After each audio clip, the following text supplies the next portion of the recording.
8 வழிச்சாலை திட்டத்திற்கு நீதிமன்றம் தடை விதித்துள்ள நிலையில் நில அளவீடு முடிந்த இடங்களில் மரங்களை வெட்டி சாய்க்கும் பணி மும்முரமாக நடைபெற்று வருகிறது.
இந்தியாவின் உயிர் நாடி கிராமங்களில் தான் இருக்குன்னு நம்ம மகாத்மா காந்தியே சொல்லியிருக்கிறார்.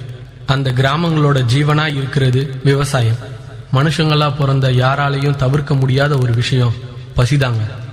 கோடி கோடியா பணம் வச்சிருக்கிறவனுக்கும் பசிக்குது, பரம ஏழைக்கும் பசிக்குது. நம்ம எல்லோருடைய பசிக்கும் சாப்பாடு போடுறது வயக்காட்டுல வேலை செய்யற அந்த ஏழை விவசாயிங்க தாங்க. அந்த விவசாயமும் எப்பவுமே இயற்கையை சார்ந்து தாங்க இருக்குது.